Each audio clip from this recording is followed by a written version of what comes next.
Welcome to Morning Joe with Tom, with your host, Thomas Chappelle. Get ready to listen to real-life stories from inspiring leaders who have overcome incredible challenges to rise to the occasion. If you're ready to add some pep to your morning with a new outlook on leadership, then grab your cup of coffee. It's time to be inspired. Here's your host, Thomas Chappelle. Hey, Jamie. So good to see you again. Appreciate you coming on the show. Hey, thanks for having me, Tom. Super excited about this. Yeah, absolutely. And I'm really glad to have you on because you're my first official radio entertainer.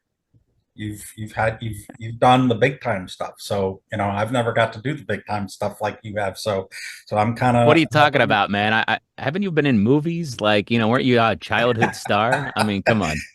Okay, Oliver Twist. Okay, yeah, I get that. But yeah, this is kind of a big deal for me that where was it that you ran your show out of at the time? Was it Jersey or New York or something like that? Well, okay, so real quick, I was the class clown in high school. They wanted me to do something to maintain my energy and enthusiasm instead of keep getting in trouble. So I came up with a brilliant idea. Hey, there's a volunteer radio station under a police station, and I have to literally pay my dues, $15 a month, to go work at this radio station. So when they say you got to pay your dues and you're getting into entertainment, I literally paid my dues. And so they went for it. So my sophomore year, mostly my junior and senior year, I got to blow off my last two classes every Tuesday and go do this little radio show. So that was the beginning of it, right? They had to harness all this craziness. I was just always getting in trouble. And so that was kind of the beginning of my radio career. And I worked up in the Lehigh Valley in Pennsylvania, at a rock station up there, a top 40 station, and then moved to Baltimore. And that was my big move because my program director up there in this small market moved down to Baltimore. And he said, hey, and at the time I was doing full-time nights there. Right out of college, I had the gig to do that. So I got lucky that way. And I said, yeah, totally interested. So I moved down to Baltimore and did a Saturday night show, but my main thing really was services director. So I was producing all the radio imaging for the radio station, telling people to, do this or that, all the promos, etc. So yeah, that's the history. Oh, wow. Okay. So not only did I have it wrong, it was even more exciting. So glad I was wrong. So you gave us a nice introduction from high school to the Baltimore vibe that you produced out there. So why the Caymans? What led you to go to the Cayman Islands besides the beautiful beaches? I mean, what was Yeah, that? so you're right. So I am currently in Grand Cayman, Cayman Islands. And so when I met my wife many years ago, and I said, so where are you from? And she said, the Cayman Islands. Now, she had been here already established for 10, 12 years. So she's been over here for almost 20 years now. And I met her in Baltimore at an event, and she's got family in Baltimore. So that's kind of how I met her. And I was like, wow. To me, it was just, I was like mind blown, right? Cayman Islands, really, you actually live there. You always hear about Cayman Islands, go send your money that way, all the secret stuff, kind of stuff, going on. And these days, none of that really does go on. They're very much overseeing all that. But as far as, yes, the beaches, the beauty, it really is a gorgeous place in the Caribbean. And so, we were kind of like, well, what are we going to do? So she would come to Baltimore. I had a full-time job at 98 Rock in Baltimore, working there. And we kind of had to see what's going on here, right? Because I was pretty cushy in that job. I was there for a long time, but I wanted to kind of start making my descent to basically leave and go do my own thing. So I had a little voiceover business on the side. I figured I'd just go do that full time. And COVID really pushed me over the edge because when that happened, probably about half the people at the station left to go to where they're originally from, right? So people, Mhm. because you're working remote, right? You're Right. no longer in a location-based job. You can be anywhere.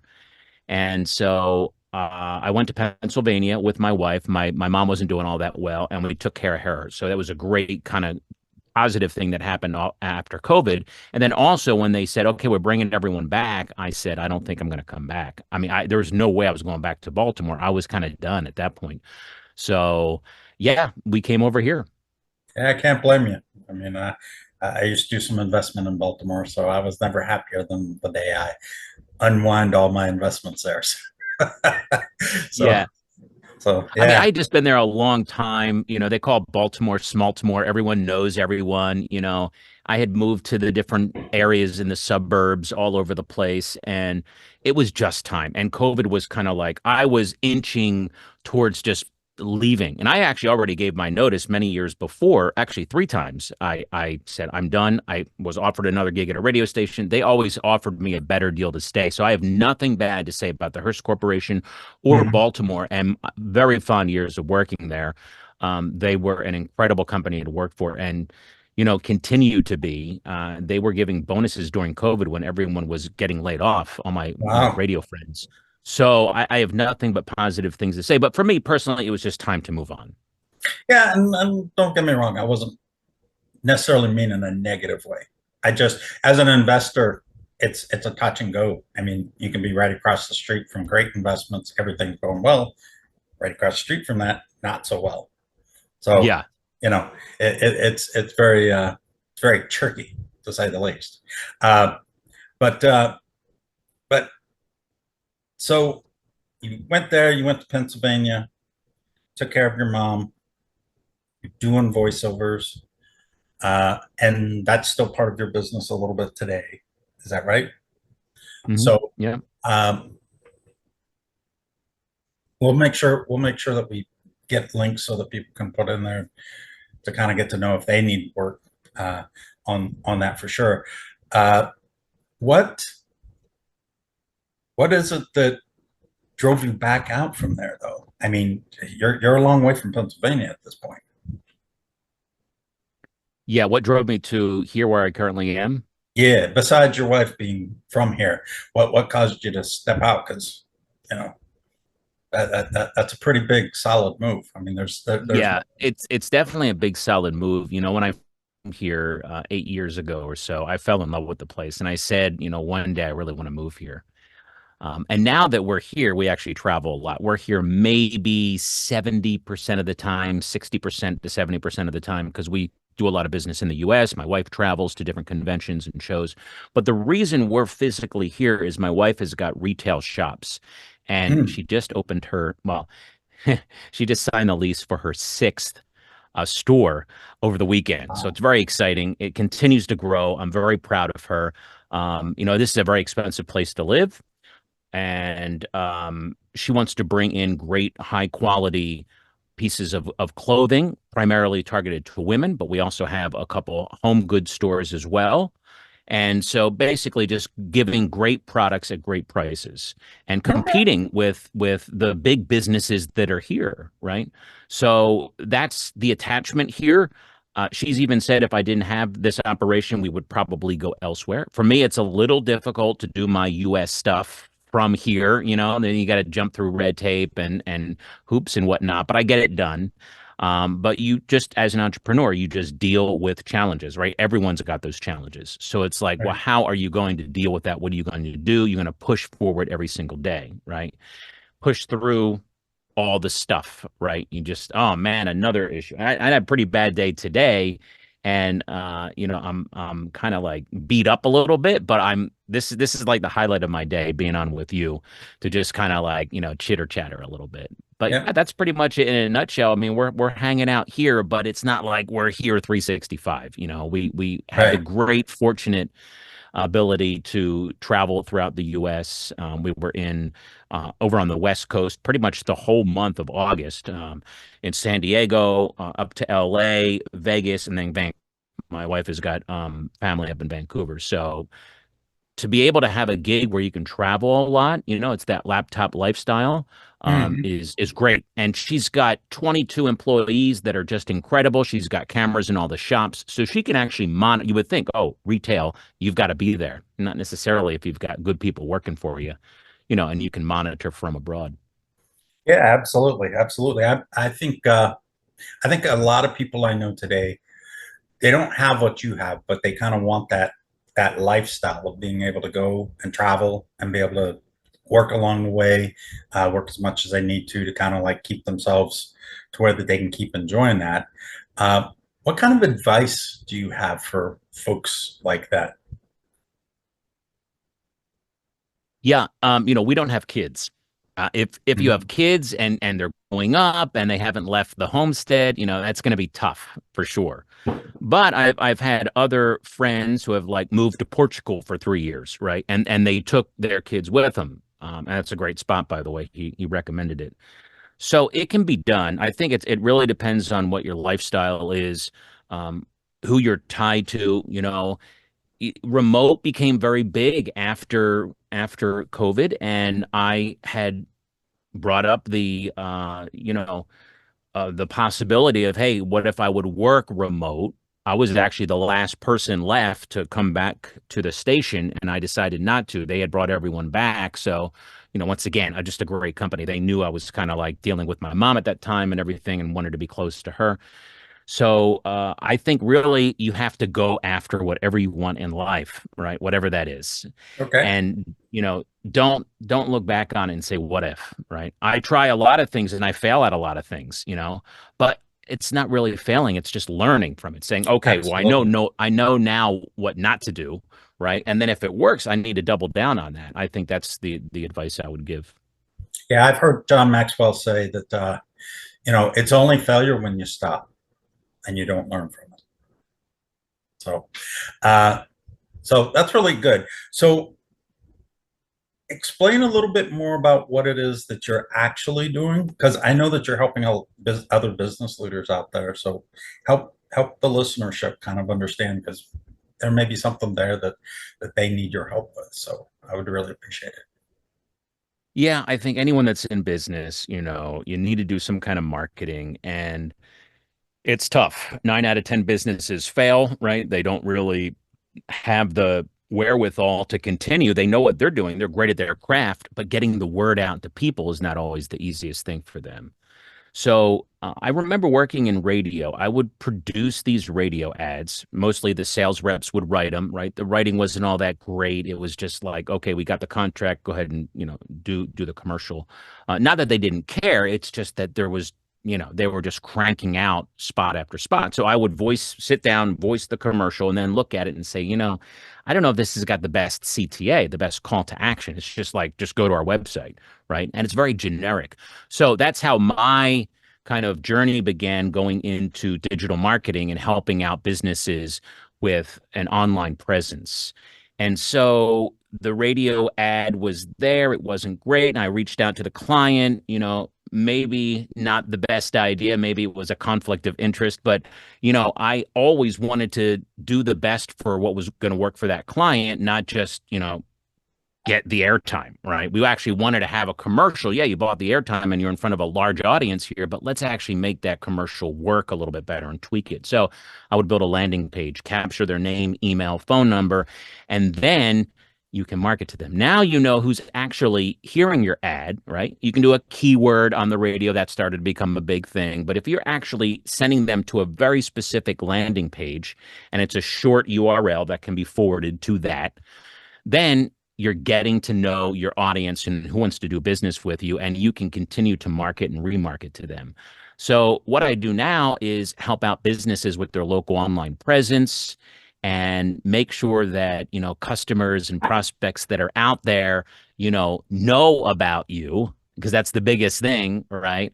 And that you have an irresistible offer to give them, Yeah. so that they're going to say yes. They want to, if they raise their hand, you've got someone that's interested. It's tough these days, right, Tom? I mean, to stand out in the Yeah. marketplace with all the noise you hear out there. So that's always the challenge, is to have an irresistible offer, like Alex Hormozy says, it's like, oh, this is a no-brainer. I'd be stupid to say no to this. Right. So that's Right. what we kind Yeah. of do. I think though that, I mean, even myself, and I know many other companies, that's kind of hard. So do you kind of like help them along through that process, or because I know that that's what I would need if I was, trying to, whenever I'm trying to put my irresistible offer together, that I've sought help whenever that came out. So, you know, Yeah. uh, how does that work whenever if someone comes to you with that? Yeah. So there's always two parts, right? There's the easiest person to sell to is a repeat customer, right? So if someone's Hmm. already been a customer of yours, you can create an irresistible offer pretty easily, right? Because this is your business. They've already done business with you, right? And you can remarket to them. So that would be like a database reactivation campaign. So you are getting a list of their past customers, right? And you're putting that into a file, and you can text them if they've given you consent, or email them this offer. And this offer can be like, limited time offer kind of deal, right? So it Right. says, okay, this is good until, right? This is like, for 6 days or 3 days. And after that, it expires. Say, for example, it's a massage therapist, for example, you want to come in and get a massage. Right now, we're giving away another free bonus to that, whatever that is. And that's just to inject that business with lots of cash in a very short amount of time. And you've got your list, right? You're always building your list, your email list, your customer list, but you already have a list, and that is your past customers. So that is not too difficult to come up with, right? Because they already know you, they like you, they trust you, they've done business with you. Now you can give them something, maybe it's 50% off, right? Something that they've already done. Oh, yeah, sure, I'll take that. And they raise their hand, and you've got instant customers, repeat customers coming back. Maybe they Right. haven't seen you in 3 months. So I always say it's a good idea to keep track of your customers, right? It's a lot, as I said, a lot easier to sell to your existing customers or past customers than it is to acquire a new customer. But still, you also want to be acquiring new customers, and you can do that through paid ads, through social media. I love organic, right? It's a little bit Oh of yeah. a Yeah. build up, right? If you really want customers today, Google ads, Facebook ads, whatever the case may be, Yeah. turn There's them Google. on. There's that Google local Google something or another, right? Yeah, Yeah. exactly. Right. And it depends on the business type too. That's great for home services, plumbers and HVAC, electricians, etc.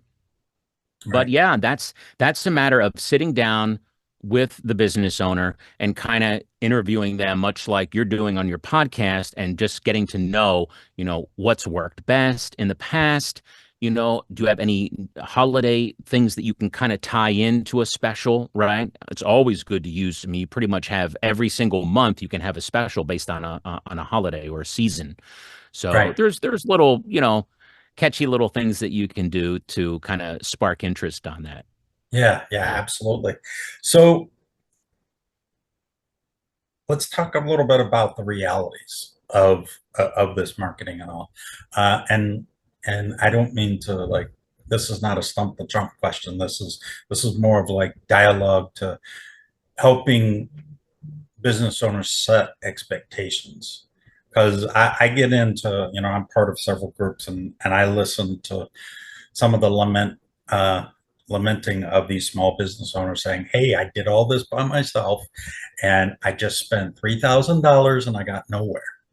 You know, and then you start asking them questions about, oh, well, what type of reviews did you get out there on Google? What's out on Yelp? What's out on this? What's so when you're talking to a potential client, uh, what are the expectations that you think you have to set with them to kind of help them kind of understand that this is a journey, not a instant box of pudding? Yeah, yeah, for sure. As I alluded to earlier, so like organic, a local SEO, right? Bring up the word SEO to a business owner, and if they've had a bad experience, which a lot of them have, because there's what we call the dirty dinosaurs out there that are just, a bunch of salespeople sitting around selling the SEO services, and they don't know anything about it.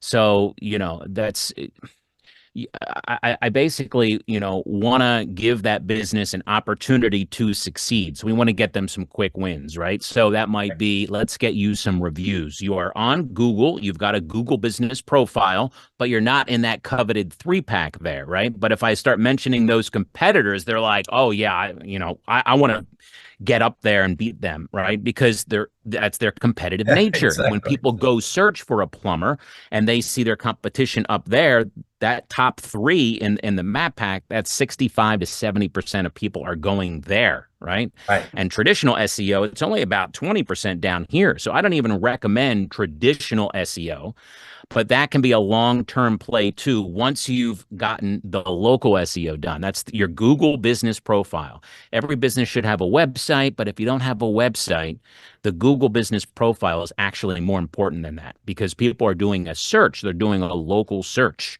And you are in, what town are you in, New Jersey? No, I'm in Or I'm Stafford, sorry, you're Virginia. DC, right? Yeah, I'm Stafford, Virginia, right Stafford, below DC. Virginia plumber, right? When they do that search and they find one of those top 3, they're going to go for number 1, who's ranking number 1 there, right? And if that Yep. person doesn't answer the phone, they're going to number 2. And if that person doesn't answer, they're going to number 3, right? So it's the speed to lead. And what we also do is once we get you into there, or even before that, we have something within our within the BizGrow program that allows you to, when someone calls you, especially these plumbers that are out and about, one-man show, and you don't answer that phone, it's something called a missed call text back. An automated text will go to that person saying, hey, we got your call. Thanks so much. How can I help? Most people want to text anyway, right? That way Yeah. you're not missing that opportunity. And because if you don't get a call back in 5 minutes, they're going to the next one. And I've talked Okay. to these home services businesses, and I say, when you get a missed call, when do you usually get back to them? Oh, within 3 or 4 days. 3 or 4 days, they're long gone. If it's not 5 minutes, that's the speed to lead, right? Yeah. So yeah, I long love that story term. short, I love what's that that? term. I love that Yeah. term. I'm going to steal it from you. Yeah. Speed to But it's lead. but it's so true because especially, now if you watch TikTok, right? And you're not capturing that person's attention in the first 3 seconds, that's the shortest attention span yet, right? Eventually it's going to be like a half a second.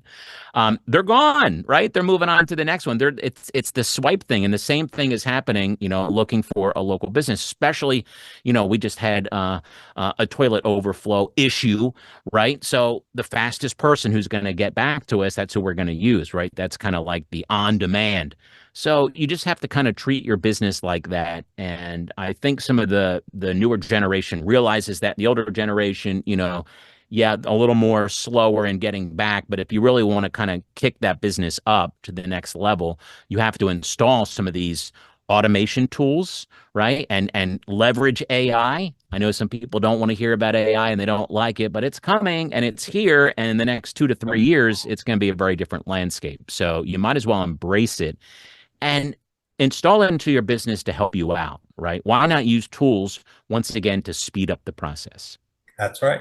That's right. I actually used, uh, well, I just ran a search real quick for lawn care, uh, recently because my old lawn care person, they had moved on to something else and I couldn't get a response back from them. And of course they failed to tell me, but, but, looking this up, I went through and I chose the first 3 5-star reviews that I found, out of Google, and I called each company.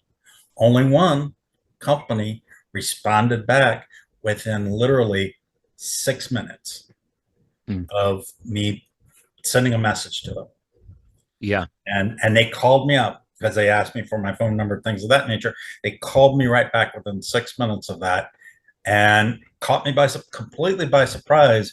But I said, hey, can you come out and give me, a quote on mowing my yard? They said we can be out in 45 minutes. Turns out it was 2 young men that had been doing this through high school. They're now out of high school. They're like in their mid 20s. And this is how they do business. They don't have a website, they have a Facebook page, which, hazards there, but it's amazing to me that with little presence that they had all these outstanding reviews. I think it was like 25 different 5-star reviews, which is something you really want, right? You know, Yeah. and they came out, they looked, quoted me a price. And uh, what I loved, and this is what I told them, what sold me was they said, hey, look, you might want to have some work done on this. All we've got friends with contractors that do this, this, this, and this. And I was like, I already had some quotes from some other places, and I was like, none of them ever said anything like that. So having 5 different types of contractors, plumbers, construction, decks, whatever, being able to give that information, that was just amazing. So you said younger people kind of get it. Some of us old heads, we don't get it so bad, but I'm beginning to really kind of understand it. And I appreciate that people like you out there is spreading this message around and teaching us how to be better at marketing and helping us with our marketing. So, but I guess one last question before we kind of start into the conclusion here is, do you have a particular type of small business that you work with, or is it, what are you open to today? I know you said services, so I'm kind of Yeah, home services is pretty big. That's been in the past. So as I mentioned, the roofers, painters. I was just talking to a painter guy today who wants to do a big ad campaign. So the guys that are out there doing the work, right? Mhm. They're up on the roof. They're on your toilet. They're painting. They're doing all that kind of stuff. That's been my kind of bread and butter. But we're also talking to like those that require appointments because we've got a lot of automations set up in a CRM, and we just like to streamline all this. So like a veterinarian that takes appointments, right, or a massage therapist, as I said, a barber, hairstylist, anyone that's got this appointment setting kind of going on. They're also we're kind of dipping into that a little bit and finding great success with that. Okay. I usually will do a search for a particular industry and kind of just check them out and see who's out there. It's very easy to do that, and it's amazing. There's probably about you had mentioned a website with this outfit that you want, just a Facebook page, and there's about 35-40% of businesses that don't have a website, and the website is almost a necessity to work in the background along with your Google business profile because you want to have that tied in. Google really appreciates that, and that will also boost up your rankings as well. And just to have a presence online, right? Even if it's just a one pager, right? Right. But if for SEO benefit, you want to have 5 pages. You want to kind of add content to it. Have a blog going, and we can help with all that. If that's the end game, right down the road, is just boosting your SEO. So 3 to 6 months from now, you'll really see great results from that. As you said at the top of this, it does take time for that to happen. Yeah. And even to get a Google business profile optimized, that can be 90 days where you're really seeing results. But it takes a little bit of time. But you can do little things like the reviews that you mentioned. That is a huge ranking factor. If you can get a review, if you're a business and you can get a review every single time that person says, "Oh, wow, this is great. Thank you so much." Right at that time, Yeah, grab absolutely. that That is so review. important. Yeah, That is so important nowadays because if you give them any distance between the time the service was done to the time that they do the review, the further away it gets, the less likely it's to happen. So, exactly. or it being strongly impactful. So, Yeah. um, So just real quick, I just want to say there are different systems. We've got one. We've got a mobile app. All you have to do is just tap, right? We've got a little Google card that businesses can have, and NFC. You just tap it to your phone. It takes you directly to your Google business profile, and they can fill that out. And then after they get that review, it's very important to respond to it, positive or negative, either way. If it was a negative experience, and these are going to come up, that's just business, right? Maybe the customer not everything went according to plan, or in their mind, it wasn't the best experience. That's okay. You want to get as many 4 and 5 star reviews as possible, obviously. But if you get a 1 or a 2 or it's a one-off, you just respond to that and be very kind and don't belittle them or anything like that. Just say, we're very sorry to hear this. What can we do to make it up to you? Maybe offer them a gift card or something. Google really likes that. So once again, review requests. We have an automated review request device that's set up. And then also responding to those reviews. Those are two things you can do today. You don't need to hire a marketing company. That's something you can do on your own. So that's a big portion of the ranking factor. Yeah, I'm part of a group that does house cleaning services, because next year I'm kicking off that line of business for myself, and that was one of the things we were actually discussing last night, was dealing with disputes, dealing with poor ratings, things like that. And most people don't know; they just think that that's what's got to be accepted. Okay, they gave me 3 stars. I was hoping for 4 or 5 at least, but I got 3, and all. And they do nothing about it. So I'm really glad that you shared that with the listener group today. So we're getting down to the conclusion here. I always like to give the last word to our guest. So Jamie, what would you have for the listeners that you would really like to leave them with tonight? Well, I would just say we were talking about lifestyle and everything. People have jobs out there that they go to, and that's great. I did a job for a very long time. I know some of your audience is also in the entrepreneur set. So there's, mixed different people that are listening in the audience. But to everyone, it's just, do what you enjoy and just have a passion around that and try your best every single day to help someone out. Right. So I when we travel, I just walk into a business and see how they're doing. Right. If I can help out in any way or offer them some suggestions, maybe I saw something online that was wrong with their website. Right. And so I just like helping out, in that sense.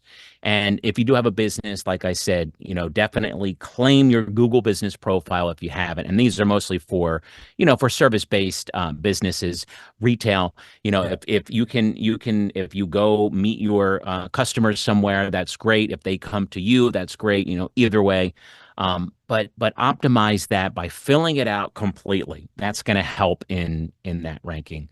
So just get out there, try different things, right? The world is constantly changing with this AI thing.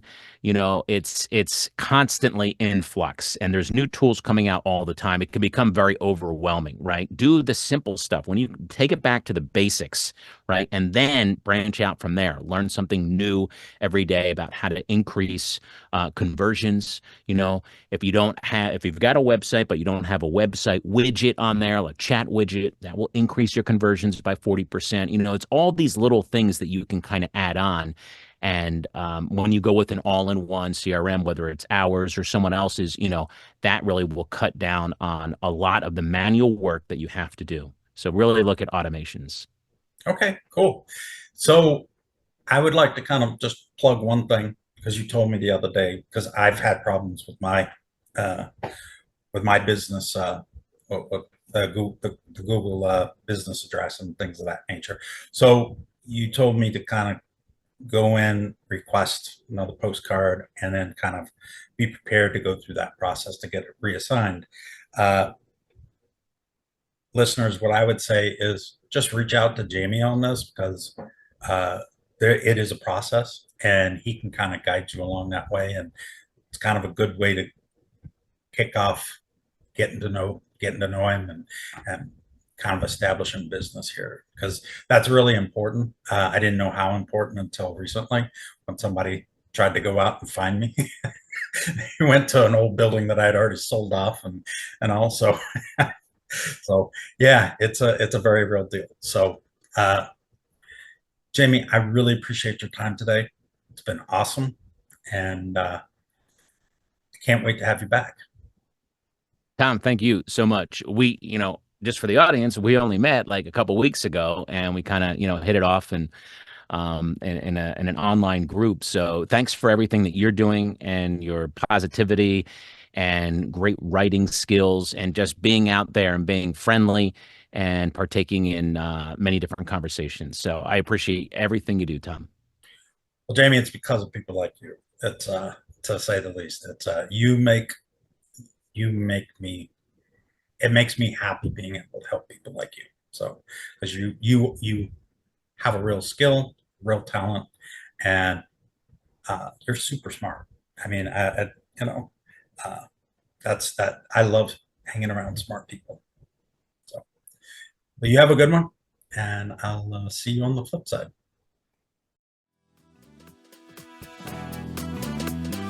Thanks for listening to Morning Joe with Tom. Be sure to subscribe wherever you listen to podcasts so you don't miss an episode. See you next time for more real-life stories and inspiration on Morning Joe with Tom.